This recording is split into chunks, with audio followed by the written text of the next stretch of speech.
Welcome to the Wednesday Mr. Hydration Station Performance Wednesday. And yeah, you know the deal. Anyway, tonight's guest is a friend of mine out of Niagara Falls. I can't wait to have him on here. I'm pretty pumped. And but first, I want to give a shout out to my sponsors. Now, when I say sponsors, these are people that I support. They're not actually giving me money, but I appreciate people who appreciate me, and so I'm going to give them call outs. Number one is DJ Slim. All right, if you want any kind of entertainment, any kind of you have a wedding, maybe a birthday party, a graduation party, maybe just a party in general, or you want some entertainment for your bar, absolutely get a hold of DJ Slim. His number is 815-257-2601. Again, the number is 815-257-2601. That's DJ Slim. Make sure you get a hold of him for any and all entertainment purposes. I also work with him, so you might even see me come around and DJ your event. And I'm a pretty energetic person. I definitely suggest it. Another person I want to give a shout out to is Black Crow Promotions on Facebook. Make sure you look them up. They're constantly sharing bands, sharing content providers, sharing all kinds of radio stations, really any content that I thoroughly enjoy them. So make sure you give a shout out and make sure you look them up. Black Crow Promotions. Awesome people. Another person I want to give a shout out to is the guy who came up with this picture right here. Actually, he didn't come up with it. He took the picture of me. This is actually me at where was it? Riverfest in Ottawa, Illinois. I was performing with a band called the Untouchables, and his company is called K Squared Imagery. That's the letter K, the word squared, and then space imagery. K Squared Imagery. Make sure you look them up. His name is Kevin Killalea. Great dude. He actually recorded my first music video, Superhero. Look that up on Midwest Productions on YouTube. It's called Superhero, Victor Raul, Midwest Productions. Make sure you look them up. It's he's a really cool guy. And you know what tomorrow is? Do you know what tomorrow is? Oh no, tomorrow is the first day of Micklitz Spring Fling Festival down at Tall Tree Lake in Vienna, Illinois. I cannot wait. I get to go down there. I get to go perform. I get to go be who I am as a performer, entertainer, all that around. I cannot wait to go there. So if you want to go camping, you want to hang out with a bunch of cool people who are going to be playing all kinds of music. There's going to be a festival the whole weekend, things to do, fire spinning. There's going to be huge bubbles the size of your car. Like there's all kinds of things. Yoga, camping, fires, food, dancing, fun. There's all kinds of beautiful things that are going to be happening at Micklitz Spring Fling Festival. And I hope that you can make it. And if you don't, maybe next time, because there will be a next time. Actually, you see this right here? That's Skydive the Falls Fest. That's out of Niagara Falls over there. If you want to go to that festival, that's July 15th through the 18th. If you got time to go and hang out and do some camping in a totally different kind of vibe with the same kind of love, it's definitely Skydive the Falls Fest 3.0. I've been there since 1.0, 2.0. Is that shirt? Wait, this is so weird. There, nope, damn it. There we go. And 3.0 is going to be July 15th to the 18th. I cannot wait.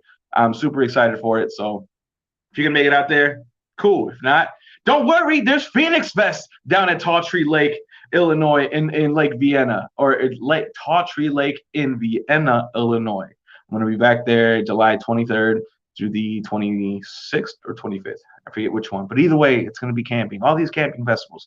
Come out and enjoy yourself, What's up, Tammy? I'm going to put this up here right here for you. Oh, no, what happened?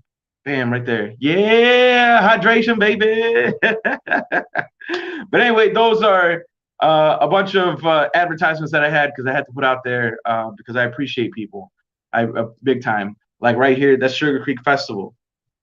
That's one of my favorite posters, and it is because it was given to me by John. Wait, what's his last name? Griffin. Yeah, totally forgot. I was gonna say Fernero, but that's not his last name. John Griffin. He's the artist that makes up all these, and he's at Sugar Creek Festival. He enjoyed me.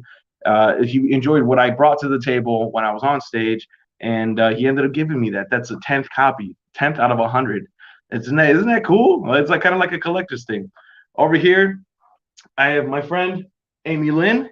She sent me all these pictures that either I was like, well, I guess you can't really see the top one. That's back when I was fighting. And just like a bunch of pictures. And she sent me a letter and like $20 bill. I left that up there. This right here came straight from Mexico. This sombrero. That's obviously Skydive the Falls Fest. That's Dark. What there it is. Dark Matter Project Music. I interviewed him my 4th week doing this.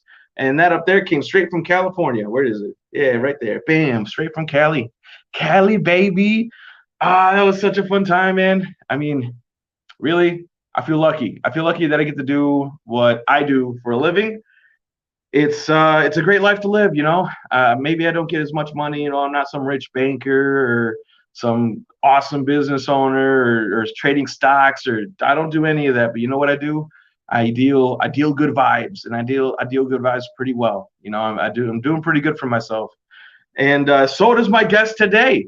You know, my guest today is a really, really awesome energy. The first time I had run into him, I was in Niagara Falls, you know, just scoping out the music scene, and I really loved his energy. He brought a lot to the table when he was on stage. Reminded me a lot of the kind of energy that I bring. And so when I put this together, I wanted to reach out and get him on here. And so I can't wait to introduce him to you guys. You know, I can't wait. We're gonna get him on here in like 2 minutes. But I do want to say that again, Miklet's Spring Fling Festival. That is this Thursday. That is tomorrow. Tomorrow, I leave from my hometown. I head down to Tawtree Lake. That's a 4.5, 5-hour drive. I'm going all the way down there, and we're gonna set up camp. I got a big old tent that I'm gonna set up out there, and I'm gonna hang out with some friends, and we're gonna get all kinds of. It's gonna be awesome. What's up? Hey, Black Crow Promotions right there.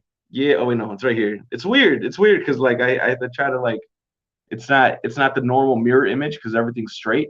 You know how like when you're doing a selfie, it'll switch everything around backwards. So when I'm doing it on here, it's not backwards. But what's up, Tamara? How you doing? She's awesome. Make sure you go visit her page, Black Crow Promotions.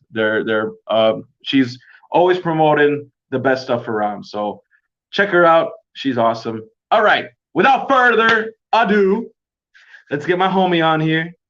The always awesome, always impressive, always energetic, great charismatic man himself, TJ Cutajar. What an introduction. Thank you, man. How are you? I'm doing good, brother. How you doing, my man? I'm alive. I'm living. Hell yeah, dude. By the way, I really dig the picture you sent me with the red and the beard, dude. I was like, fuck yeah, that's what's up, Dude, man. that was fucking. That was from like a great show. I was like such an energy. I loved that time. I always show people that picture whenever I can. Like whenever they're like, "Yo, send me a promo pics." The red hair one where I look like a clown. Yo, it's like the perfect picture, and like your stance and everything is just like, man, that's what's up. Hey, I dig it, my brother. I dig it. So, obviously, I want to introduce you to my audience. So, why don't you give us a little backstory on who you are and where you come from? My name is TJ Cutajar. I come from Niagara Falls, New York, born and raised. I'm in a couple bands around here. A band called Days Ago, DAZE, and I sing and play guitar in that band. And then I also play drums. I started playing drums in a band called The Safety Meeting, from Buffalo. You know, about 15 minutes from me. And that's been like a super cool project that I've been doing. It's like a hard rock kind of compared to like grunge a lot. It's the new thing I've been doing. Nice, man. So how long have you been a part of that, you said? Well, it's a COVID-born band. I want to say I've been. Shit, I'm horrible at tracking time. It's been at least 6 months, probably closer to 8 months or so. Yeah, basically what happened is my buddy Julian, he wrote all these songs with our guitar player Anthony, and they recorded it. He kind of got a drummer off of Fiverr, and like he got the whole album done. And then he was like, "Yo, I need a drummer. You want to play drums?" And, fuck it, yeah. And that's kind of how that started, dude. And it's been fucking sweet. Like it's a whole different vibe, you know, opposed to being the front man of a band. Now I'm in the back, fucking banging away, you know. Don't you like that though? Like as a musician, I enjoy being the front man. Don't get me wrong, but like being part of the support is a lot of fun too. Yeah, it's literally like completely different. Like as days ago, the front man, the head honcho, doing everything. I get to step back a bit and just fucking play. And like, obviously I still like input with the songs and whatnot, but like yeah, I'm in a whole different like area now. And I like it. It's refreshing in a way, because I'm still doing the days ago thing, but like I don't know, I get focused on other things. Now it's not so much of one thing. Oh, absolutely. I actually just reached out for a female vocalist for the same reason. I don't want to be the center of attention the whole time. I want to be a part of the whole product instead of being like the only thing in the product. Yeah, exactly. So with Days Ago and with could you tell me the name of the band again? I'm sorry. The safety meeting. The safety meeting, dude. Nice. Okay, real quick. Do you know the backstory to that? All right, so I found out it's like a little innuendo for going and getting high. I didn't know that until I joined the band, but I was like, hey, it fucking makes sense, dude. That's what's up, dude. Oh, cool. I got my buddy that just came in. So if you hear someone talking in the background, that's him. No, He's it's good not people. close, Good people. All right. So with Days Ago and Safety Meeting, is your plan to keep those two projects separate, or do you plan to have them come together at one point, if at all? I mean, I definitely the genres are kind of different. So I don't know if like playing a show together would work, but I'm not opposed to that kind of like I love like because Days Ago is a very like I don't know we mesh genres. So I'm not opposed to like say playing shows with that band, but like that's even if that becomes an option. You know what I'm saying? Days Ago we got something like we got to find a new drummer and shit like that. So like we'll see how that works out. But I'm open to fucking anything, man. As long as I can play a show, especially right now with COVID going on, dude. Give me a fucking show. I'm playing it for the most part. As long as it's worth the squeeze. Hell yeah, absolutely. Speaking of COVID, obviously New York has been hit the hardest, or at least it's had the hardest restrictions. How is that going right now? Things are finally starting to ease up a little. I mean, you've seen it a little bit where they eased up, and then you got the tension where they restricted again. Things are easing up again. I actually just picked up a gig Friday night. I'm playing a short little acoustic set. You're seeing bars starting to open up now that the weather's getting nicer. People are going to be doing the outdoors things again. So like, it's nice that you're getting the glimpse of music. I remember last summer they had all the drive-in shows and stuff, and I can guarantee you that's going to be happening again. I think they just figured it out a little more. A little less hiccups, hopefully. Also, probably a little higher ticket prices. But you know what, man? Like, as a musician, I'm gonna pay whatever I can to go see the music I want to see. I'm all about supporting each other and feeding the scene. So I'm with it. Absolutely. Did you have any shows last year? Like any drive-in shows or in shows in general? We did days ago. That picture I sent you, that is from August 1st. We opened up for one of my favorite bands, Tropodelic. We actually sold out the Transit Drive-In in Lockport, New York. It was dude fucking super sick show. I had an amazing time, and that was the last. Shit. Yeah, dude, that was the last gig that Days Ago got to play. And then like I said, safety meetings been like we just kind of formed during COVID, so we're just now talking about booking gigs. But that was the one gig I like. Besides that, I played like acoustic sets, but like full band, that was the one, and it was fucking sick, man. That's awesome. So tell me about the energy difference in a live show where it's just people in a live show at a drive-in where it's obviously cars. Well, like people were still able to get out of their cars. It's just they can't get close. Like there was a huge gap between us. They couldn't intermingle with each other, but like you could still hear people. You could still see them. Um, was it as cool as having people front row fucking, jumping around, moving? No, but like it was better than the live streams. I know you do fucking live streams and like I don't get me wrong, I love playing for people, but like playing to the phone is not the same as having someone right in front of you. Even whether they're 50 feet or like, right a foot in front of you, like it's better than the phones at least. Absolutely, I agree with that. I agree with that 100%. Playing on my phone, there's no, because as a musician, I'm sure you understand. I'm positive you understand that you feed off that energy that they give you back. Oh, 1,000%. So when they were sitting in their cars or getting out of their cars, did they blare those horns whenever you got done with the song or what?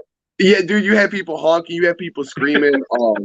I don't know if you know who Tropodelic is, but they're from Cleveland, and they have some hardcore fans. So that like people were getting kind of rowdy and like jumping in their truck beds and shit. It was super cool, Ah, especially that's so fucking cool. yeah, man. Especially like it was August last year, like so people were sick of just sitting in their house and not getting any music. So like yeah, it was so refreshing, and like I was able to kind of walk around a little since I was an artist. And like they weren't crazy strict, you know, they just didn't want you intermingling. And I got to see some people saying like, yeah, it was refreshing to say the least. So in that event, was that like a BYOB event, or did they have like people walking around with like drinks and like food? Um, How did that work? I know they sold food. I want to say there was no like you weren't supposed to bring alcohol in. You know how people are, and you weren't. I think they were more pushing towards concessions. Um, because they definitely didn't have people like coming around with drinks. But I know like they had the concession stands open and stuff, and they were really trying to get you to buy from that. Man, those lines had to be long. Probably, I don't know. I got free snacks as an artist, so I gotta stick with the free shit, man. We're fucking broke out here. Hey, I feel that, man. I feel that. So I mean, because like you did go through all that over in New York, it's I'm sorry, it's been almost a year now since the restrictions lay down. I think over a year now. Yeah, So I think it was in March. For us, it was in March. I think for New York, it's a little earlier. How did you go about? Because obviously, music is a big part of your life. How did you cope with that during Corona?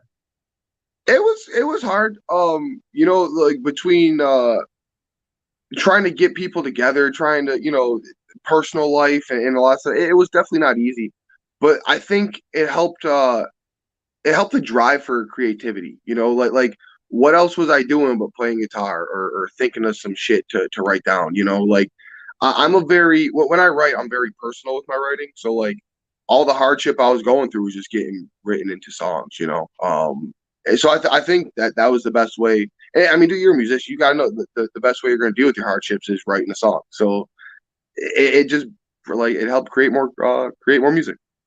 Absolutely, man. I agree. I wrote some of my favorite newest originals during Corona. I like you said, you couldn't really do anything, and my means, and I'm sure your means of expressing yourself is through music. And I feel like yeah, Corona sucked, but at the same time, I did produce music that I doubt I would have produced had it not been for Corona. Right. Yeah, I definitely I said I went through my sad boy phase. I was writing some sadder shit, you know, but like it's reflective of how you feel, you know. It like you can't write happy things all the time. So like I went through my Do sad boy that. shit, but you know, it produced some good stuff, some heartfelt stuff. I think that's what people tend to relate to, you know. Absolutely, man. Absolutely. So, how many songs did you write? Do you have an album's worth of music that you think you created, or did it just kind of like spread wherever in Days Ago and in Safety Meeting? Yeah, I probably wrote through Corona like this past year a good 6 or 7 ish song. Like some that I feel are better than others. But like also with Corona, I've been putting a lot of focus into getting better at the drums. With the safety meeting. Because that wasn't something I ever took serious pre-Corona. You know, I liked messing around on drum kits. I liked playing, but like I didn't own my own drum kit.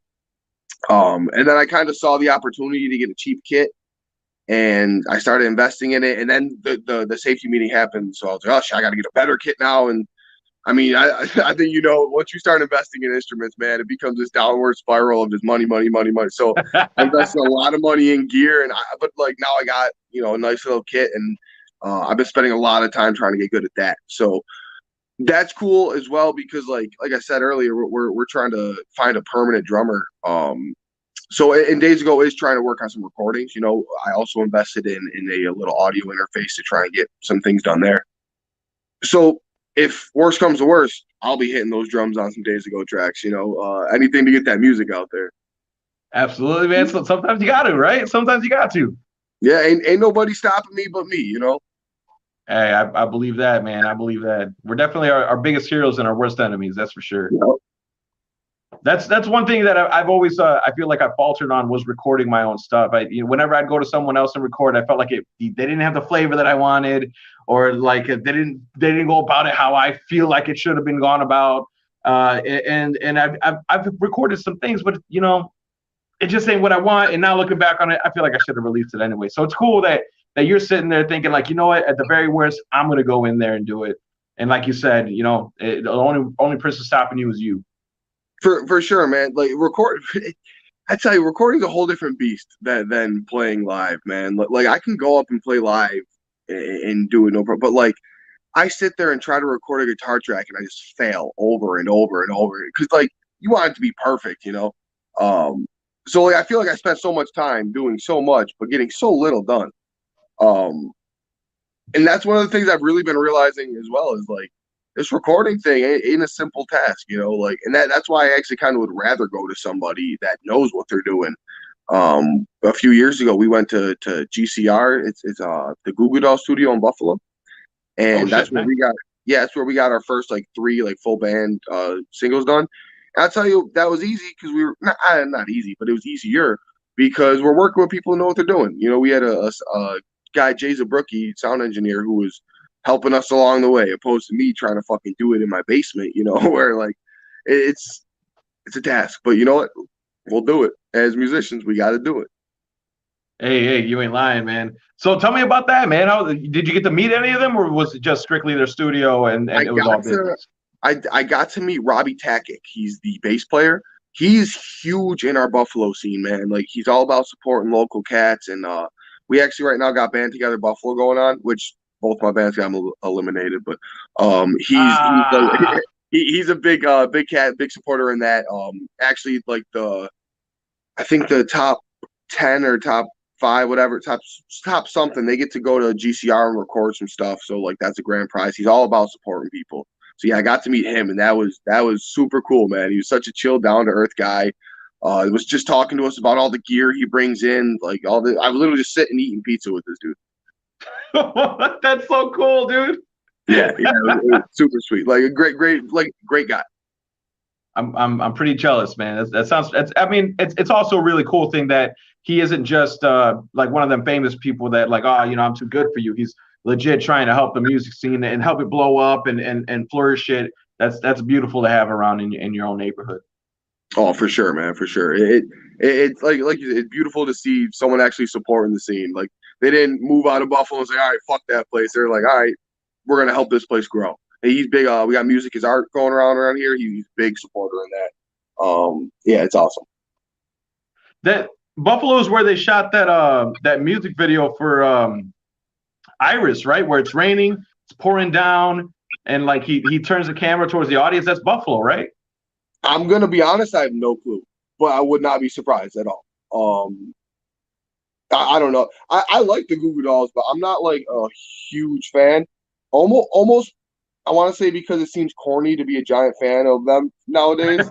You know, Because they're from your hometown. exactly. You know, like if I go somewhere and I put Iris on, someone's gonna be like, "Dude, really?" You know, like I love the song, but I can't. That's like one of those guilty pleasures. You kind of gotta listen to yourself nowadays. Damn, it's so good though. It's so good. Yeah, well, now people know, so I guess it's not too guilty of a pleasure. Right. That's awesome. So, looking forward towards 2021, man. What do you got in mind? What do you have in store? What are your hopes and ambitions?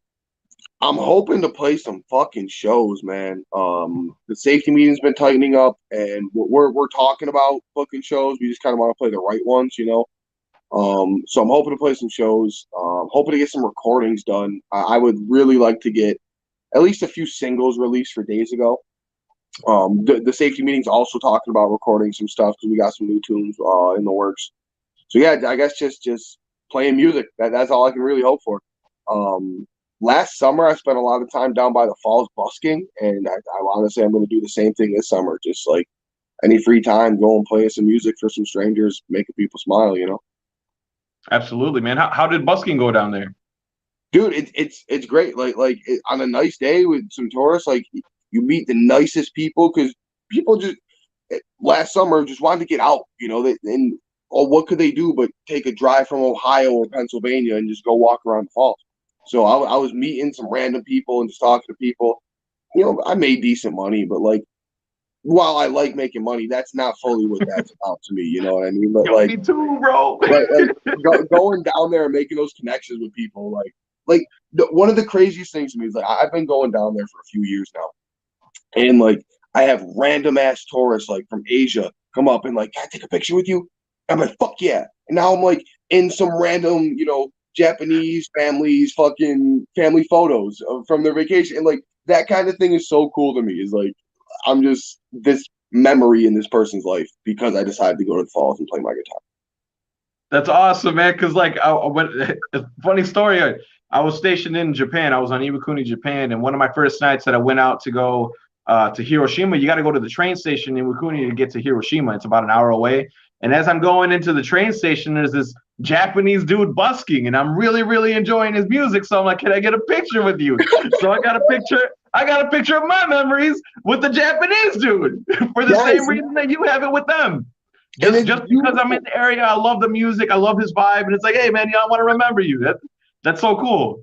Exactly, and you might not understand what he's singing about, but you get that feeling through music, man. Like music doesn't have to have a language, you can just feel that shit. So like that is something beautiful to me. It transcends cultures, just they came and they hear American music, or you heard some Japanese music, you relate it, it's beautiful. Absolutely, dude. That's funny how you brought that up because like no shit. I when it comes up on my memories, I'll have to tag you in it so you can see what I'm talking about. Yeah, This little short Japanese guy. He's got one of them like Jason Mraz hats, and he's just holding it. He's doing like this thing. It's cool. It's one of my favorite pictures because I have no idea who the fuck that guy was, but I know he was playing awesome music. And like you'll never meet him again, but you got that memory, Exactly. That's funny as hell, man. Oh shit. So obviously you're from Buffalo. You grew up there, right? Yeah, I was born and raised in Niagara Falls, New York. Haven't left very much. That's all. Tell us about your upbringing, man. I mean, like pretty basic, man. Middle class. Went to school. Got in a lot of trouble in school. Started smoking weed young. Just little rebellious fucker. Um, I started playing guitar when I was maybe like 8. Like I don't know, music always interests me. I was always listening, so I picked. My dad bought me an acoustic guitar when I was 8, and I took lessons for a little bit. But I hated fucking every Tuesday at 6 o'clock. Like got very mundane. I also, and I realized this later on, like I didn't know what I wanted to learn, which like going to someone, they'd be like, "Oh, what do you want to learn?" Like, I don't know. He just started teaching me, Metallica and AC/DC riffs and stuff, which is cool, but like it didn't really hold my interest. So I put it down for a bit. And I did the exact same thing when I was like 14. I was like, oh, yeah, I'm going to play guitar again. And I went through the same fucking process where like, oh, Tuesday at 6 o'clock, this is boring. But all that taught me like, it taught me like cowboy chords and like, the little bit. So come 18 years old, my buddy was like, yo, let's start making some music. Cause I was writing raps a lot, just sitting a cappella raps in my notebook. He's like, you should learn to sing. And I know you got that guitar, get better at guitar. Because he played guitar, so that's kind of where it started. I started writing music, and I had to get better to write better songs. So 18 years old, I was fucking. I remember, I have vivid memories just freezing in my fucking garage playing my guitar because I was annoying the hell out of my mother trying to get good at singing. Dude, I know that feeling, bro. First few years are rough. My brother was like, "Dude, please shut up," but like. That was the grind, man. And now here I am, 25, just playing music for motherfuckers, making them happy, Absolutely, dude. That's funny as hell because like, dude, that's like the worst thing about learning how to play any instrument is like the in between from when you suck ass to when you finally get good. Because that's so loud and so inconsistent and so like I always tell people I hate practicing for the very reason that I just hate repeating shit over and over again from all the times I did it when I was young. Yep. And like you're like me, you got a loud voice. So like when you're projecting very loud, when it's bad, like you're like, oh shit, people heard that bad. Like I'll be singing in my shower And like I'm like shit, my neighbors can probably hear me because I got a fucking window near my shop. You know what I mean? Like, and Yeah, like yeah, when it's absolutely. good, yeah, when it's good, great. But when my voice cracks or I'm trying some new shit, it's like you know. But like yeah, and in the end of the day, you got to push past what you think people are judging you for. You know, that's only how you get better.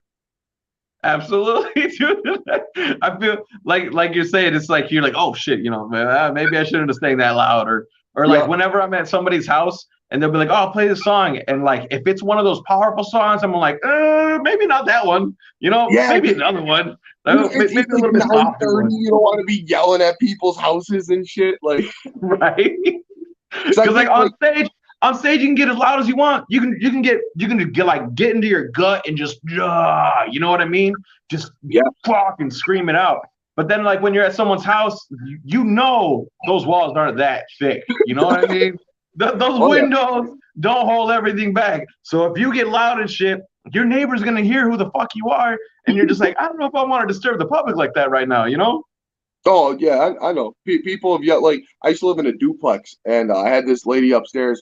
Her name was Donna. She used to sing in like this church choir. She gave me a bunch of tips, but she used to rip into me, man. Like she'd be like then she'd be sitting on the stairs, like because we had a door that separated us, and she'd be sitting on the stairs listening to me play, and just be like, "You need to do this," or a big thing she taught me is my vibratos. As much as she laid into me, she taught me a lot. And that she would just judge the fuck out of me. But you know what? I got good because of it, man. Like I would get so pissed off because this lady would like basically tell me I'm sucking. But like she'd also be like, you got it in you, but you suck. And I'm like, oh, Donna, you bitch. But like, hey, you know, Right, love right. that. Yo, And I was I had a teacher when I was in high school because I got kicked out of German class when I was like 16 or 17. I got kicked out. And in order to make up for the hours, because you have to have a certain amount of credit hours, in order to make up for it, they gave me two options to go to band or to go to choir. And like out of the two, I was like, fuck it, I'll go to band. You know, I've been playing guitar for like a year, 2 years at this point. So I go to band. And then they were like, well, what do you play? I was like, guitar. And they're like, nothing else? I'm like, no, nothing else. They're like, well, we can't have you then. So then I had to go to choir. And at this point, I didn't think I was great at singing, but I knew I could emulate certain singers on the radio because I would just sing along with them. You know, I knew right. I had something there. So when I got to the choir, the teacher was like, "Wow, you have a really good voice, but you suck." Same thing. Like she would rip into me, and I'd be like killing it. I'd feel like I was killing it, and then at the very end, she'd be like, "Nah, do that again." Just like tearing me down. Like, damn, no fucking love. But same and that thing. shit and that just sucks. But like years later, you look back, like man, if they wouldn't have tore into me like that, I would not have gotten as good because you use that as motivation, you know. 100%, man. And I agree with you. If she hadn't gone into me and told me that many times that I fucking sucked, I would have never got so mad and worked on it so hard to get this good. You know, I would have never put in those hours. I would have just been complacent, like, yeah, whatever. You know, I'm all right at singing. But because I had someone pushing back on me, telling me, that's not it. That's not it. You're not good. You need to get better if you want to win. I probably wouldn't. I don't know if I'd be a singer right now. You know. Yeah, well, yeah, because you'd already think I'm good enough, you know. But like then you got that, oh, I got to be better, you know. I'm not good enough, and like, dude, that's how fucking people overcome their shit, you know. You got to strive for more. You can't be comfortable at this, you know. You gotta be here. Yeah, dude, for real. And plus, like, who doesn't want to achieve something through adversity? You know, like you said, yeah, I'm already good at it. I can just move on to something else. Yeah, you want to stick it to that fucking choir teacher's face, you know, like, haha, bitch, look at me now. Hey, I won those competitions though. I didn't win those competitions. She had nothing to say then. Yeah, right, exactly. She was like, ah, I taught him. I taught him. Right. She was. It's funny because like after right when I graduated, I decided to go to the military. I decided to join the Marine Corps, and I told her I thought she'd be super excited because like going into her class, obviously I'd gotten out of German class and I was this like troubled teen. So like I figured she'd be happy that I was going to go somewhere where they were gonna like help me, you know, control my emotions and anger. And she was super pissed off at me that I didn't pursue music and go to college for it. And like Really? I'll never like that's like one of the last exchanges we ever had was her telling me to leave her classroom, and I was like, damn it, don't you Wow. like? I'm coming here to like to give you like oh, I don't know if it's a gift or anything, but like hey, I'm doing something with my life. I'm not trying to be Something a you're piece of proud of. shit. And like you helped me get to this point. Like you inspired me to do this, and she was totally against it. And like one of the last exchanges I ever had with her telling me to get the fuck out. And like it's sad because she had done so much to my life to get me to where I am today. And like one of the last exchanges I ever had with her was super negative. Yeah, it does suck, man. But like, I mean, at the end of the day, you are where you are now, so you gotta live and get past that shit. 100%, man. So tell us about Buffalo, man. What is one of your favorite spots to play at? One of your favorite venues to go watch a show at, and one of your favorite spots to eat? Give me three. All right. One of my favorite place in Buffalo to see a show is definitely Ironworks. Buffalo Ironworks. It's just super cool venue, amazing staff. You can just sit out in the alley and they'll open the garage when it's a nice day and you can just watch the show, sit out there, smoke. It's great. Um, Favorite place to play is a hard one because there's some great spots. Um, I Give me really a like few then, playing. man. Whatever works. I really like playing downstairs at Mr. Goodbar. Oh, I It's love what, Mr. dude. Goodbar. Mr. Goodbar is one of those spots like there's just always people there. There's always having a good time, especially like down. I personally never played upstairs. But like I've seen shows up there and I've heard what you gotta load your shit up there. Not that fun, but like, dude, the energy at Goodbar is great. I like playing Nietzsche's. Nietzsche's is always fun. Yeah, Um, Nick is pretty fun. Yeah, dude. I've been doing little things at Milky's, which is like it's a smaller place. The stage is real small, but like the people there are cool. So Milky's is another good one. One of the favorite place to eat. Oh shit, dude, fucking. I'm a Falls guy, so like there's a spot in the Falls that I just ordered a steak and cheese sub from, and it really impressed me. So I'll give them a shout out. They're called Avenue Bar and Grill. They also have like a fucking million different kinds of like sauces and shit like for their wings. Um, yeah, there's good fellas. We got so much good like pizza in this spot or in this area. It's ridiculous. The Avenue's nice, dude. I like Milky's. If I remember correctly, Milky's is the one that has the bar on one side and then the pool playing in the other side, right? Yeah, yeah, yeah. Okay, very cool. Yeah, yeah. I went there with a buddy of mine. It was I thought it was an open mic, but it ended up being like a comedy open mic. I didn't Yeah, know there yeah, was they a do that. difference. I didn't know there was a difference. And so like I'm showing up and I got my guitar with me, and like the first person goes up and he tells a joke. I'm like, oh, okay, so I guess it's like open, whatever. And nobody stopped telling jokes. I was like, oh shit.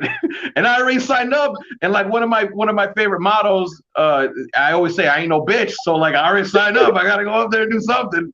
So I get on stage and I got my guitar with me and I'm just like, fuck it. I guess I'll just make up a funny song. So I made up a funny ass song and like I had the whole place rolling and I can't even tell you what the fuck it was about. I was just glad at the end of the night that they were laughing because like I didn't know what the fuck I was gonna do.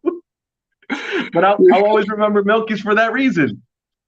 Yeah, fucking my buddy Ryan, he does like the comedy open mics and stuff there. He's telling me, and I've really been thinking about doing it recently. It's funny that like you went up there and just did that shit, man. 'Cause I really like. I've always wanted to try my hand at it. Because I've always been a clown, man. I can make jokes, but I felt like it's really hard to sit there and write a joke and make it be funny like every time. Um, and I've never tried writing jokes, so that might be another endeavor I do soon. Is I might try some stand up things because if I could write a song, I could write a joke, right? But like, we'll see. It's gonna be a thing. Milky's stand up comedy from now on. You know what? One thing that I did like about when I watched them get up there and do the comedy sketches that they had planned out was like I felt like I think I could do it. Like if I really wanted to do it, I think I could do it. Because just being on stage, we've already had that interaction with people where we have to fill the empty spaces, where we have to like ride off of this person's vibe because they happen to be the strongest in the room, and you got to get them into your vibe.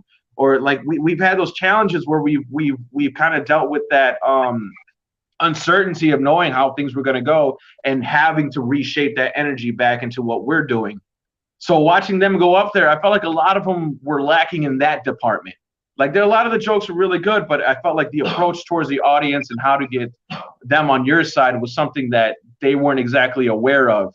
And so I really think you could do it. I really think you could do it. Just from what I've seen, I was like, that wouldn't be too hard. Right. Yeah. I one time picked up a gig at this place. Like it was last minute. They needed someone to fill in. I had to play for 3 hours. So me and my buddy Bashar played, and we were just outside fucking stalling for 3 hours. And this lady goes, "Wow, this is real nice. It's like a comedy show and a music show all in one." And dude, I'm just off the cusp, making jokes and just trying to keep them entertained. And I my whole life always said I wanted to do stand up, but like just the thought of like trying to write a joke is real weird to me. But like I said, if I could write a song, there should be no reason I can't write a joke. I just haven't really tried it hard enough yet. So I actually literally the other day was telling my buddy, "Yo, let's get together. Let's try and like do some sketches or something." Like I was telling my other friend we should try to do like an improv group or something just to keep the mind active. And I mean, hey, who knows? Maybe one day I'll be on Comedy Central spitting into a mic instead of playing the guitar. Right? Hey, you never know, man. You never know. The world isn't as big as people put it out to be. You never know. You could blow up in Buffalo, and next thing you know, you got an executive reaching out and be like, "Hey, would you like to be a stand-in for SNL?" You know what I mean? Yeah. I mean, we got a comedy club around here, the Helium Comedy Club in Buffalo. That like they have big time acts come around there. I mean, all it takes is become an opener for one of those guys for someone to see. So like, yeah, it's just like music, man. You get on the right bill, the right person sees you. It blows up from there. A year can make a huge difference in someone's life. Yeah, I agree. I agree 100%, man. Like I said, the night that I put that together, it was off the cuff, man. What I was doing on my guitar, it was just me and my guitar, and I was just like, all right, cool. Think of like a cool little story with a twist at the end, and then I just did it, and it ended up writing. And I remember thinking to myself, I'm like, if I really wanted to, I think I could do this. Right. Yeah, because I always felt like I'm funny on the spot, but to do that on demand is just going to be another challenge. Yes. But you know what, man? Because I watch a lot of stand up and I watch a lot of podcasts of comedians and shit, and they all talk about how frequently they bomb.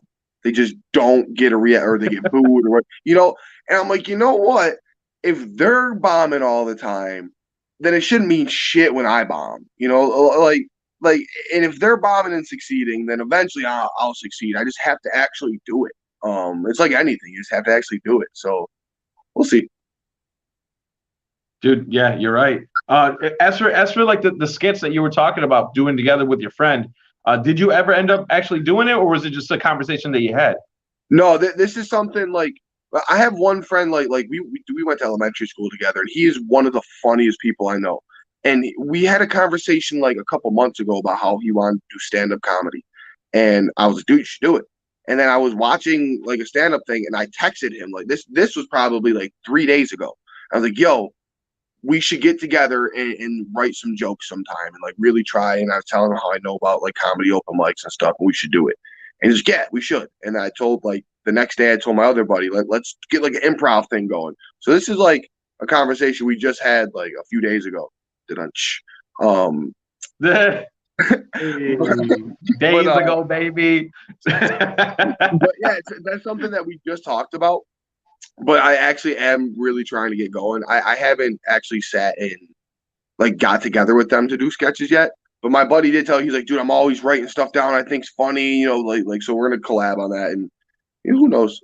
That's what they do for SNL, right? They get a bunch of funny people in a room together, and what would be funny to say into a camera? So I think I could do it. I've been on the same wavelength in terms of like trying to write stuff, but like the whole starting to write something really isn't working for me. So what I did is I got a TikTok and I just started saying random shit into the camera and just seeing what works. And some of it gets a lot of views, some of it gets shit. Some of it I really like, some of it, I'm not gonna delete it because like whatever. But if it got deleted, I wouldn't be too sad. Right. That's the thing about comedy, man. It's so subjective. I mean, everything, music, any art form is so subjective. You know, you're gonna get people who find it hilarious. You're gonna get people who think it sucks, and it doesn't matter. So you gotta do shit you think's funny, and just hope other people think it's funny too. For sure. I mean, you have to be honest with yourself in your approach, otherwise it comes off fake. You know what I mean? Yeah, yeah, I mean, even with music, it's the same thing. If you're not doing something from the heart, you know, as a musician and a viewer, if I see someone playing something and I just feel like it's not from the heart, you know, I'll just keep on moving. I probably yeah. won't remember who they are. Oh, for sure, dude. I'm big into like reggae rock, and you get a lot of like generic bands who are just trying to sound like the other guy. You know, like, oh, this is working, let's do that. You know, and like I get taking influence 1,000%. You know, like I mean, I play in like a kind of reggae rock band, but like that being said, I'm doing stuff because I like it, not because I think someone else is gonna like it. You know, I'm doing things I think like that I enjoy that I think other people might also enjoy. You know, I find it so cheesy when people try to like just appease their audience. Like definitely appease your audience, definitely play your crowd, but like you can't only please your crowd. You know, because then you're a sucker. You know what I'm saying? Hey, it's the truth though. It is. You know, if you try to please everybody, dude, you end up in this like weird situation where like no one's pleased. Yeah, yeah, for sure, dude. And like I don't know, you're not gonna make everyone happy, no matter what the fuck you do. So make yourself happy first, you know? Absolutely, man. So let's talk about how your start in music. Uh, did you start going? Obviously, your friend got a hold of you at 18, and he said, "Hey, let's put something together." Where did your approach go from there? Um, I remember, all right, my first time ever going out and singing in front of people. Him and my other buddy Sam, they made me go to a karaoke, and I cheated. I did In the End by Linkin Park. So I basically just had a rap, you know. So like that was my Right. first time, you know. It was to get the nerves out of performing in front of people. It That was is like, straight up cheating, bro. oh yeah, 1,000%. I know I did, you know, because like I practiced this singing. But again, got the nerves out, and then did you ever go to the Wagon Wheel in the Falls? Uh, I want to say no. All right, well there's this little bike, little fucking like dinky biker bar, but they got this small stage and they would do open mics every Thursday. So we went Maybe I and did. Is that the bar that I seen you at? I was in shorts and it was cold as fuck. no, that's a different one. That's another dinky little bar, but I that's the River Pub. I love the River Pub. Okay, all right. The wagon wheels on like Niagara Falls Boulevard, like that real busy street. Um, but fucking, I went there and we were like, this was my first time going out playing guitar. We did a little acoustic thing, and they invited us back the next night because they were like, oh, we got a singer songwriter showcase going on. You guys should come. So I went and did my singer songwriter thing, and um, that was my start of kind of getting comfortable in front of people. Is just hitting open mics heavily and meeting people and my favorite things about open mics was we would like just meet people and then we would all kind of jam together. We'd all like Yeah. collaborate. One of the thing there was this guy we called him Saxophone Tony, one of the drunkest motherfuckers I know or I knew. He says to me one time, if it's not collaboration, it's masturbation. I was like, you know what, Tony? You're right. No one wants to masturbate. We'd all rather collaborate. Um, and dude, like we were just, you know, him, and some other dudes at open mic, fucking jamming. That's where it all started. Was the open mics, and still to this day, I love going to open mics. I know some musicians who think they're too good for open mics, I can get paid to go play. I'm not gonna, you know, and like, while I understand part of that sentiment, like I don't know, dude. I'd rather go out to if I'm not doing anything at night. I'd rather go out to a bar, play a few songs with my friends, meet some people. You know, like have some interaction. Like I don't know. There's something about just I guess the right open mic, the vibes. You know. I 100% agree with that, man. Like if I'm not, I used to tell people like if I'm not doing anything, I'm either gonna go to an open mic or I'm gonna go grab my gear and I'm gonna show up somewhere and play anyway. Because like even if I'm not getting paid, I still love to do this. The whole reason I started it is because I love to do it. I'm not gonna if I have an opportunity to do it with a crowd, dude, I'm fucking taking full advantage of that. Yep, yep. And that's a huge reason why I was going to the falls so much last year, man. It was nice outside. There was nothing. I'm sitting in my house playing my guitar anyways. Why not go out and possibly make a little extra cash and talk to some people and, promote my band a little bit? You know what I mean? Like it just that seemed to make the most sense to me. It was, even if I'm making fucking 30 cents, if I'm making $300, if I'm playing music, that's all I care about. Dude, I love that, man. I feel like that the best musicians think like that too, because I mean, you get these people that get like big and famous, and they start putting out generic shit, whether they want to put it out or it's because the record label wants them to put it out. Like it starts losing its value. Like everyone always says, oh, it's their original album that was really awesome, or it was you guys should have heard them before they got famous. It's always those albums that like the hardcore fans always refer back to. And I feel like the best musicians always just go out and just do it for the hell of it. Because once money comes into play, then you're worried about making more money. Then you're worried about pleasing a bigger crowd, or then you're worried about bringing certain people back. And it eventually turns into this. I don't even know how to explain it. It just turns into something that isn't the original shit. Oh yeah, there's something about that hunger, that need to succeed that you can hear in a lot of people's music. That once they get there, they're like, well, what do I write about now? Like they kind of lose that drive. And like I get it, like there's only so much you could write about. There's only so much you can sing about. If you don't have any struggles, if you stop struggling, I get it. You're gonna start putting out some generic shit you think people want to hear. Um, it's just I Yeah. hope I never get to that point. Yeah, that's why I say, man, I don't want to break mainstream. Like I would be comfortable just paying my bills, playing music.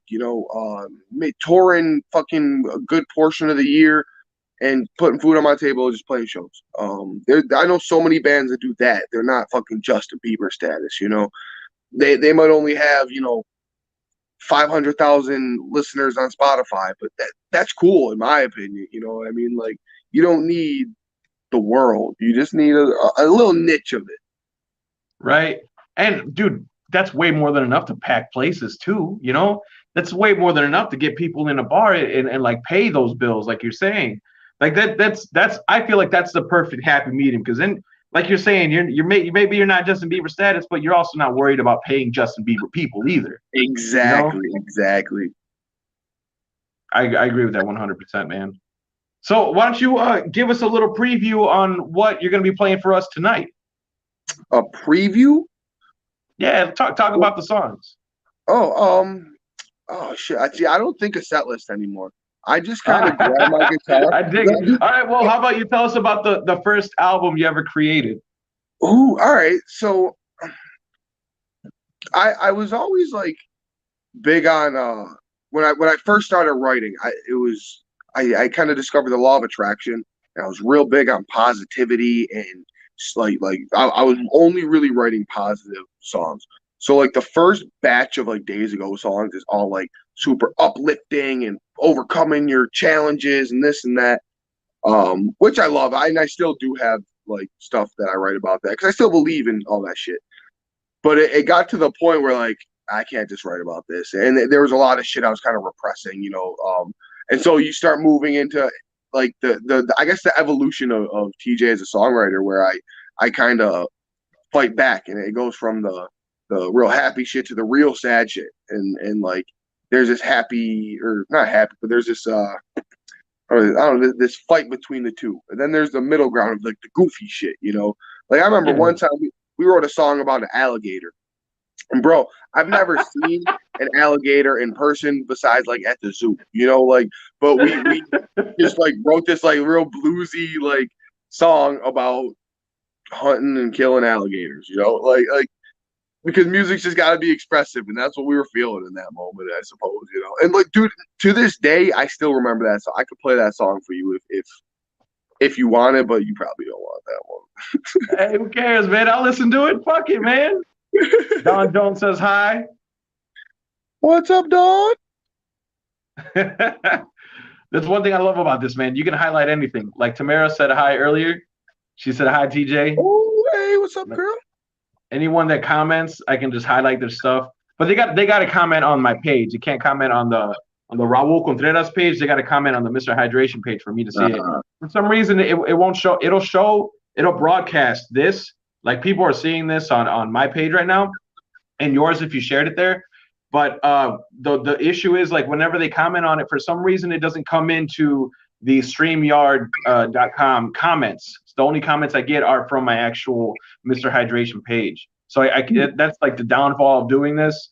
But like you have to broadcast it on all avenues of approach that you have. So it's you give one to take one, right? Yeah, see, that's something I've been slacking on a bit is like my streaming quality, I guess. I backed away from streams a lot too, but like I just stream on my cell phone. I just stream on like Facebook. Like I don't really go on like multiple streaming things. Like I know dudes who got their PAs hooked up to like cameras and they're streaming on multi-streaming platforms and shit. And like that's cool, man. I don't know if I want to invest the time into that. Hey, I feel that, man. I feel that, dude. But I don't, and like that, like again, everybody has their thing. It's just that's something I don't know. Like it makes sense for you to do it. You're having guests and shit, so you got to have this multi-stream thing. But like, I don't know. I don't give a fuck that much if we're being truthful. Hey, I feel you, bro.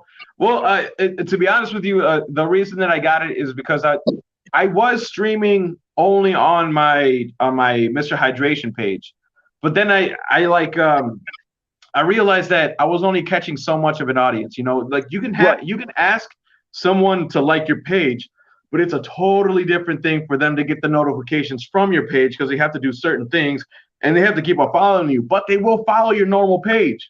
They will follow your normal page. So I figured if I could just stream from my page and like tag the Mr. Hydration page, then maybe I could get more traffic into my Mr. Hydration page. But then all I could do was tag it, and then there was no product actually being shown on my Mr. Hydration page when it was there. So then I was like, what the fuck do I do? And then I came across StreamYard.com. And StreamYard.com, that's what we're on right now. That's the link that I sent you so you could be on here. It'll stream to all the different platforms at once. It'll stream to my Raul page, to my Mr. Hydration page, to my YouTube page.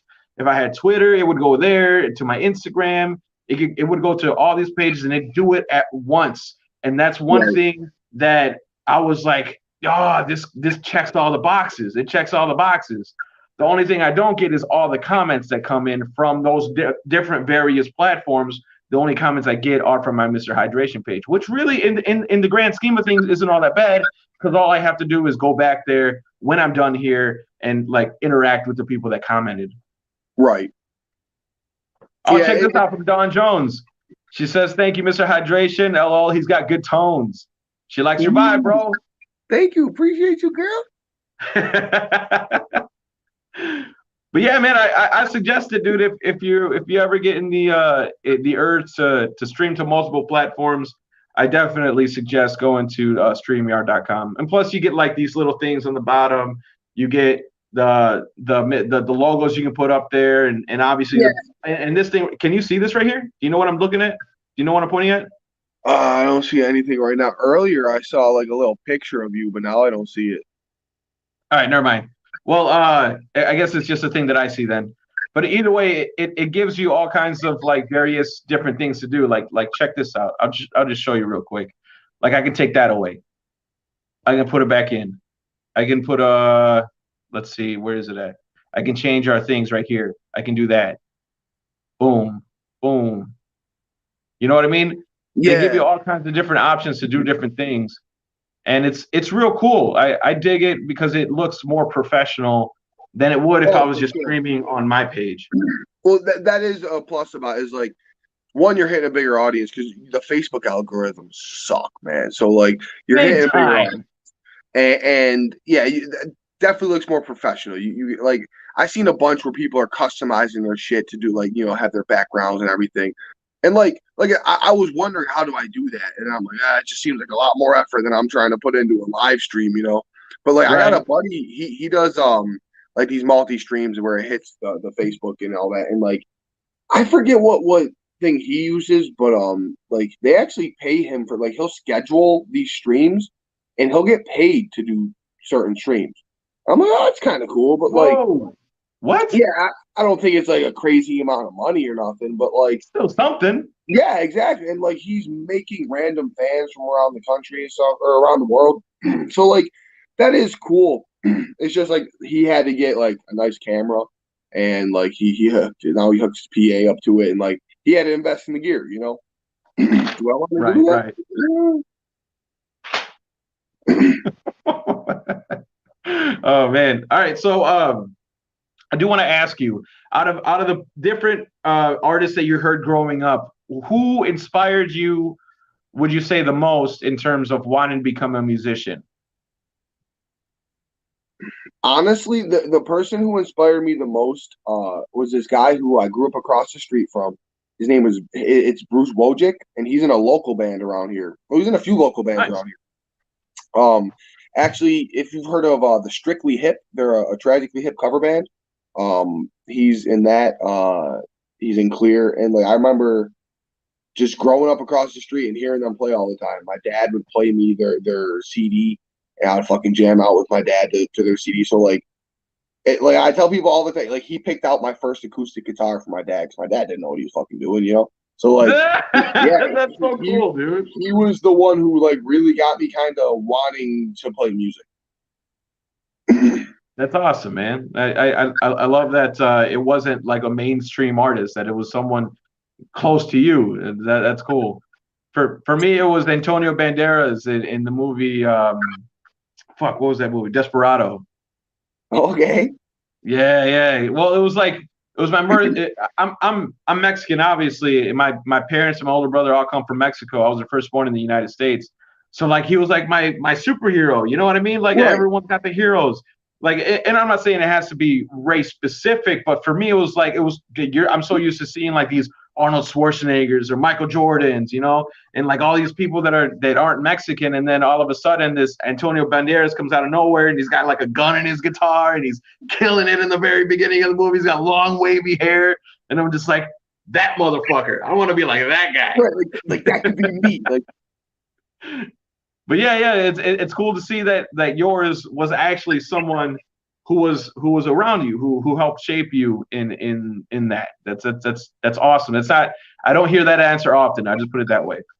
yeah, man. Like I mean, and honestly, the thing about like I can't think of like a really big artist specifically that like as a kid at least that like I was like, oh, I want to be like that. You know, like there was I got some people, but like I remember like as a guitar player, it was always Bruce, you know, and like even when I started getting more into like playing electric and stuff, and I wanted to get like a good amp and everything, I went and asked Bruce. I'm like, hey man, what do you think I should get? Like, 'cause I saw him at I work at a grocery store. I saw him at my job, and he was like, oh well, if you want a clean sound, this and that, you should get a bass breaker. And like I ended up taking his advice and getting the amp that Bruce said. You know, that dude, he's all like he's such a down to earth man. Like he's down to always chat. So it's been great throughout the years being able to go to him if I ever need to and get some advice, pick his brain a little bit about anything music I need to.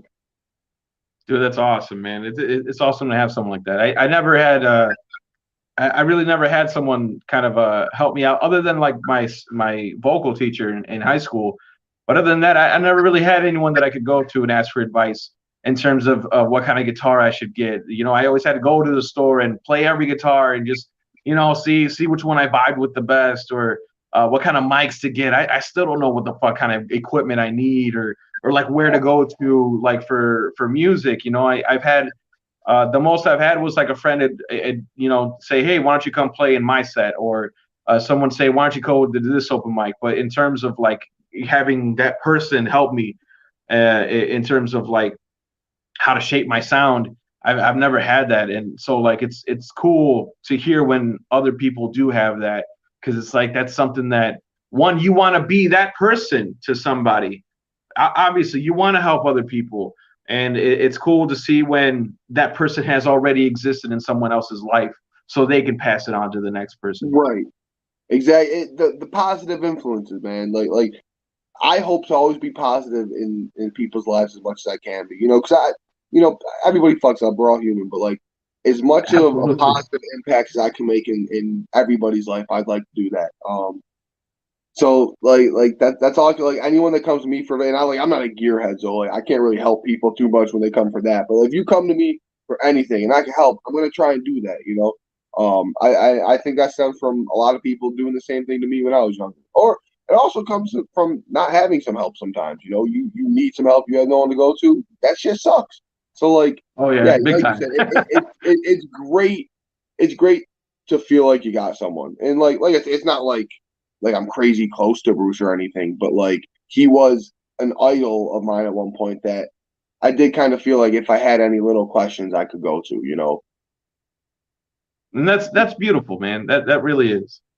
All right, man. So let's get into the performance aspect of this whole interview, the Performance Wednesday area of all this, man.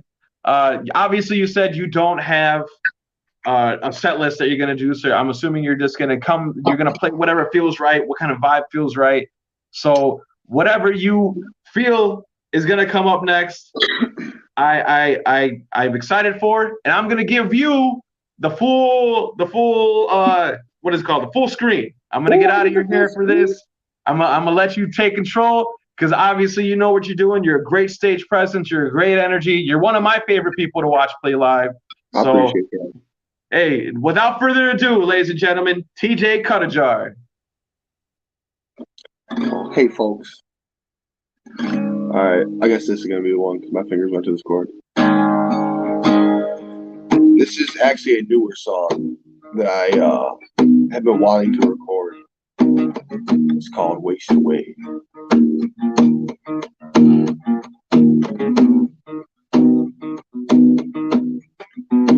All these days, I'm drifting in the waves I cannot escape.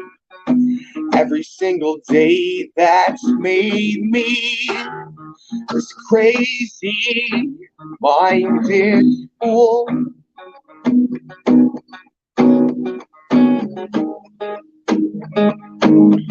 Well, I'm just wasting my days away, dreaming of a better time, a better life I might never come to realize, cause I am motivated. I'm so goddamn lazy. I can do anything that I want, but all that I want to do, waste away with you, with you.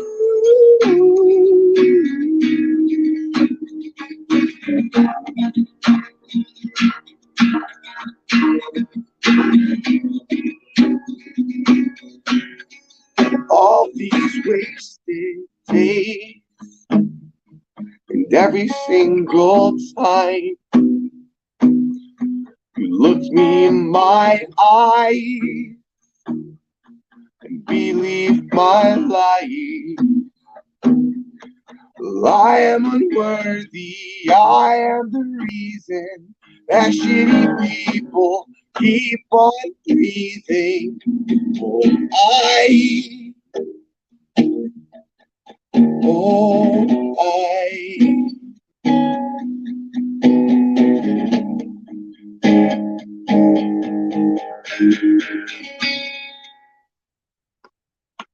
I'm unmotivated.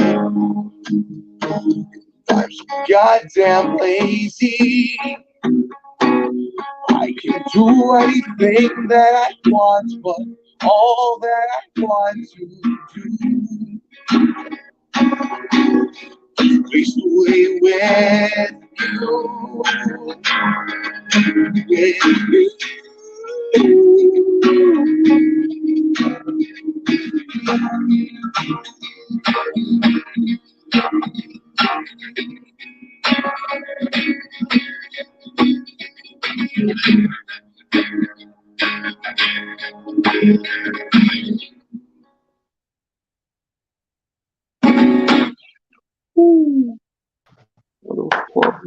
Yo, I dig it, Thank bro. you, man. Thank you.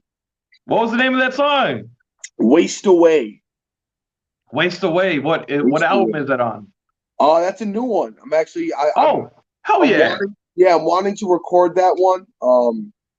I haven't decided if I'm gonna keep it acoustic or if I'm gonna try to make that full band because that one's definitely got an acousticy vibe.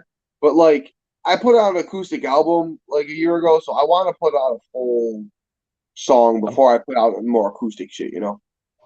Yo, I dig the song either way, man. That was really awesome. Thank you, Thank man. you, brother. Thank you. All right. Let me get out of your hair again, bro. All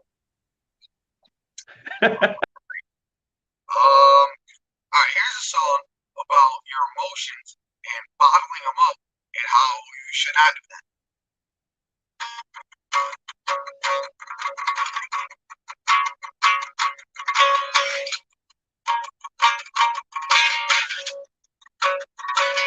Break the bottle, smash it open, it's already overflowing.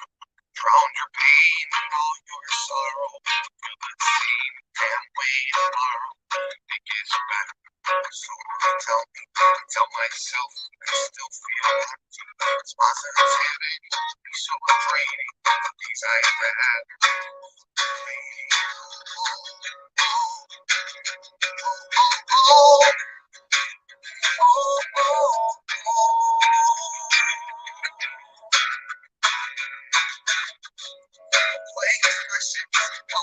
That's the time. I identify the reason why. Empty dreams seem to satisfy my shallow hearts. Your lonely mind, my full self-destruction. Contaminated my aspirations. Oh, oh, oh, oh, oh,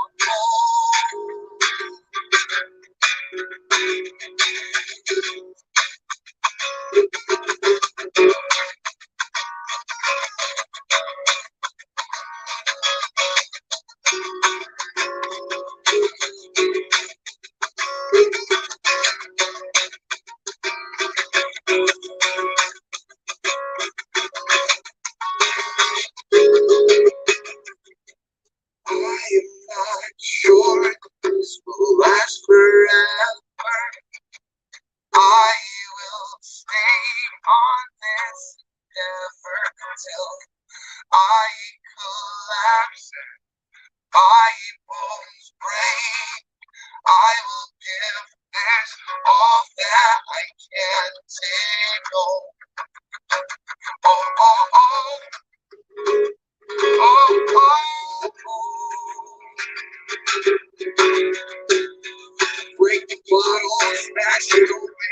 It's already overflowing.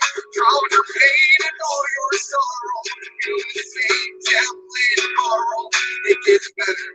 So tell myself that I still feel empty. This positivity can be so draining.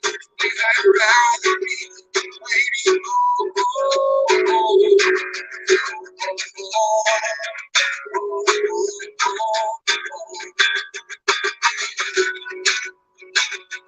break the bottle, break the bottle, break the bottle,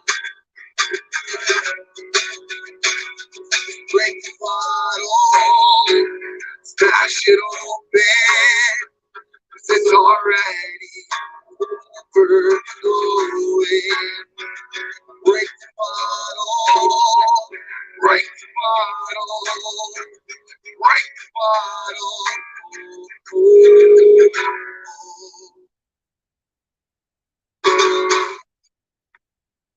Let's tune this guitar.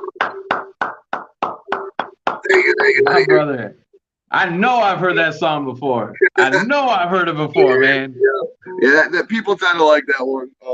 I know you know Travis, right? Kerfoot. He really likes that one, so I always play it whenever I do live streams because he says he likes it. Yo, it's a good song, man. It's a really good song. I really dig it, dude. Thanks. I was literally at work one day. I used to like have to travel for work sometimes. So I was like tired as fuck 'cause I had to drive an hour to work that day. Tired as fuck, bored as hell because I had nothing to do, and I just like had the idea for the song and just started writing it while at work. Um, so thanks, Nice. thanks my job for paying me to write that song. Thank you, Job. Thank you. Where do you work at again? I forget the. I work for Tops. Yeah, that's right, Tops, dude. I love Yeah. Tops. They always have the what is it, 5 for 20 deal on the Oh meats? yeah, dude, my store Yeah, dude, sells I a dig shit that, ton of dude. that. Me and my buddy Ryan, we used to always go to Tops. We'd be drunk as fuck. It'd be after a gig, and like Tops would still be open, and we'd be like, "Let's fucking make some food." So Dude, we just go to Tops, get the 5 for 20, dude, and cook up some dome ass big meal. that was the 5 for 20 is nice if you want multiple kinds of like if you want some sausage, some ground beef, some chicken, like you can get a little bit of everything. But Yeah. like if you're trying to get a bunch of ground beef, just go buy a big pack because you're gonna save money that way. That's a secret for you. Ah, thank you, brother. Thank you. All right, man. Let's get you on this next song, my man. All Let me right. get out of your hair, Do brother. you want me to play all originals or do you want some covers? What do you want? It's whatever you want, man. This is your stage right now. Whatever I want. All right. I'll Whatever do you I'll want. do I'll do mostly originals, but I will sneak a cover or two in All right, brother. Let's get it going. there. All right. All right, I just said cover. So I'm gonna play here's my cover. This is a song by a band I really like called the Menzingers. And it's called Casey.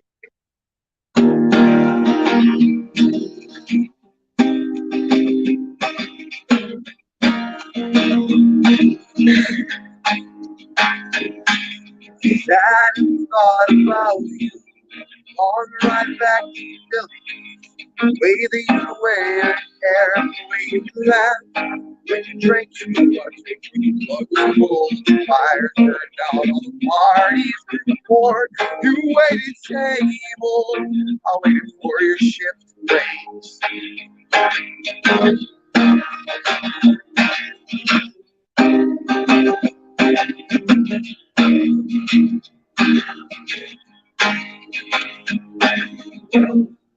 Dedications dance inside of me that I sound like a broken record. Every time I open my mouth, I wanna wander around the city with you again, like you waited table. Now wait for your shift break. EKC, you should get drunk before the finish. Oh, every evening, EKC, say it high and listen to my word. It's so much easier, oh, so much easier than dealing with everything.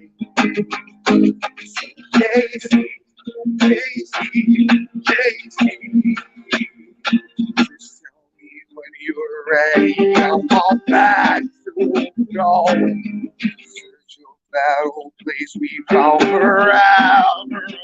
Yeah, we can take my car. Yeah, she still got the spirit. We can live. We can live. We can live. No longer just have to hear it.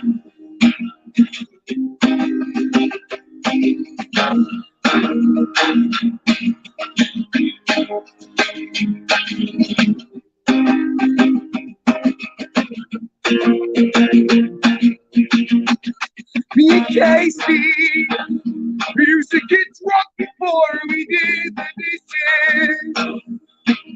Oh, everything.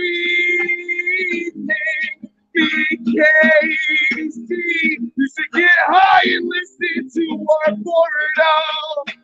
Cause it was so much easier. Well, it was so much easier than dealing with everything.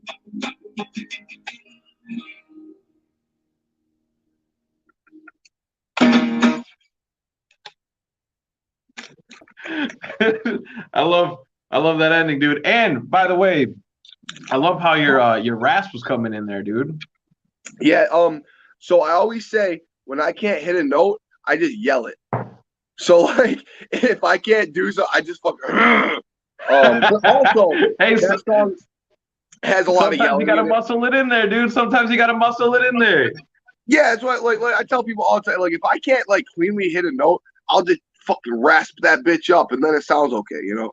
But I that agree, song's man. supposed to be yelled a little bit anyway, so it's fine. Right, right. All right, brother. Let's get one more in here, man. One more. All right. You ready? I'm I'm ready. gonna get out of your hair. I'm gonna get out of your hair again. All right, one more. Oh. All right. I'm gonna leave you guys with a sad song because I'm feeling like it. This was a song I wrote right when shit started to fucking hit the fan. It was right after COVID got all sad. Not maybe right after, but like real into COVID when I was getting sad and life was getting sad.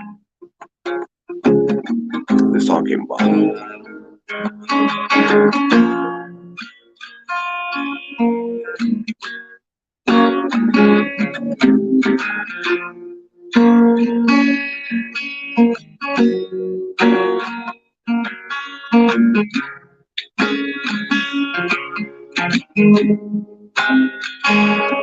It's another dark day in my head.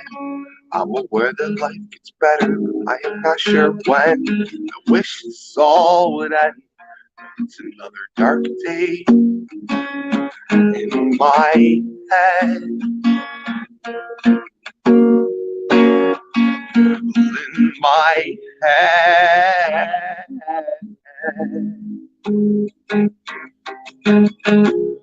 My demise has crossed my mind about 1,000 times an hour. Losing my willpower, there it goes. Along with my control, basking in humility, how it always seems to follow me. Each step I walk, line my body up in chalk. I have given up all hope, so you don't need to throw me a rope. Well, I've got my own and I hold it close. It is all I've ever known, 'cause it's another dark day in my head. I'm aware that life gets better, but I am not sure when. I wish this all would end.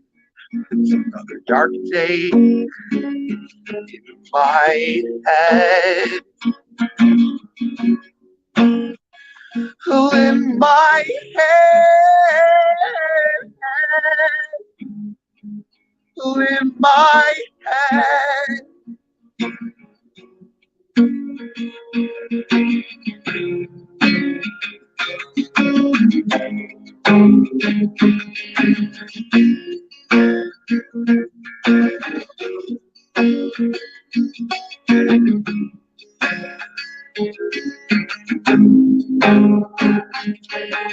Keeping it together just like paper mache in the rain. Anger and resentment brought me to my knees again, drowning in a sea of guilt constructed by my foolish ways, drifting from happiness, swimming in my pool of pain.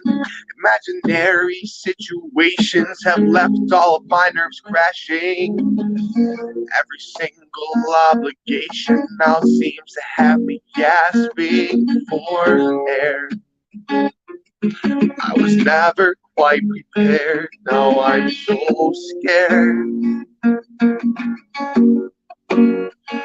'Cause it's another dark day in my head.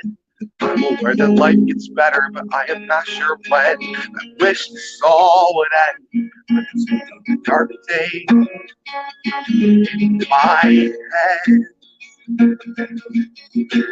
in my head, in my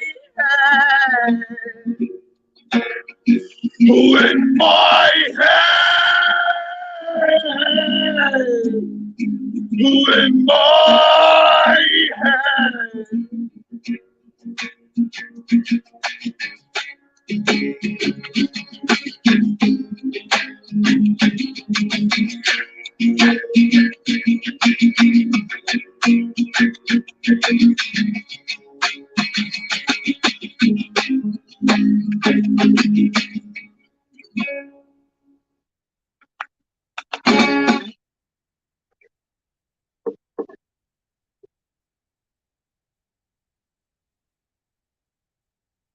I know you're saying something, but I can't hear you. Can you hear me now? I can hear you now. All right. That guttural scream you had at the end, dude. Yeah. Oh, I purposely made sure I did that one right for you. That was beautiful. Thank you so much, man. Thank you so very, very much, man. I appreciate you for coming on here, for telling us your story, for talking, obviously, and for being yourself the most. Do you have any shout outs you want to give? Any people that may have helped you along the way, your band members, your bands, shows coming up, anything you want to say, my man? My man Eric Oni taught me everything, almost everything I know on guitar. My man Julian from the safety meeting is a wonderful person. Please look up the safety meeting. Like, I know I'm in the band, but like, he writes the song, so like check it out for that. Thanks my mom for fucking birthing me, because she's a legend. And thank you, Raul, man. I had such a good time just sitting here talking to you, man. It was great catching up. Hey, thank you too, brother. Dude, that's when awesome, you're in town again, man, I would love to have a fucking jam session because it's always great jamming with you, man. Hey, I'm gonna be down there July. I think I'm gonna get there July 15th or July 14th. I'm gonna be down there. That skydive the falls thing or that. Yeah, right there, baby. Dude, send me a link or something about that. I didn't even know that was going on. I would love to, even if I can't play or something, I'd love to show up or do something. That sounds super cool. Absolutely, man. You'd have a great time there, dude. It's a bunch of great energy out there. Really, any skydiving center has great energy, dude. Because it's like I always tell people there's a certain amount of camaraderie that came with being in the military, because at any moment you could no longer be on this plane of existence. So I have a certain like respect and brotherhood when it comes to the military. It's the same thing with skydivers. At any moment something could go wrong, and it could be your last jump. So there's this energy that comes with it, and it's just nothing but good people out there, man. Skydive the Falls. I will absolutely send you the link, and you're more than welcome to come out and hang, dude. It'd be a great time. And who knows, dude? Maybe I'll get you up on there. Yeah, dude, for sure. If you could, great. If not, like I said, I still love the support and shit. That'd be fucking sweet. Awesome, brother. All right. And obviously, Days Ago, make sure you look them up. DAZE, Days Ago, and the band Safety Meeting. Thank you so much, TJ Cutajar. Thank you so much. Man. Thank you so much, my man. Thank you, dude. All right. Have a good one, brother. You too, dude. Again, that was TJ Cutajar. Make sure you look him up. Make sure you look up his band, Days Ago, spelled DAZE, Days Ago. And his also Safety Meeting apparently is an innuendo for smoking weed. And if you're a weed smoker, look him up anyway. He's a great energy to have. Again, he was talking about Skydive the Falls Fest right here. It's going to be July 15th to the 18th over in the Niagara Falls area. Make sure you go out there. If you want, I will send you the link. Just make sure you send me a message, and I'll get that information to you. Tomorrow, I'm going down to Micklet Spring Fling. It's over at Tall Tree Lake in Vienna, Illinois. I'm going to be there the whole weekend. I cannot wait. I leave tomorrow probably around 2:30, 3 o'clock.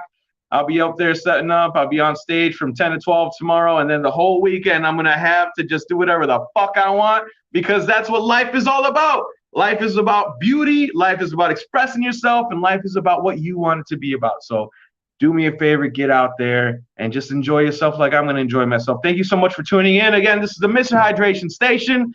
Next week, we have a buddy of mine from Streeter, Illinois. His name is Michael Spar. We're going to have him come on here. He's a great, amazing country musician. He's got a great voice. I cannot wait to have him on here. It's going to be a fun time. And yeah, thanks so much. All right, get out of my face. Get out of my face. Get out of my face.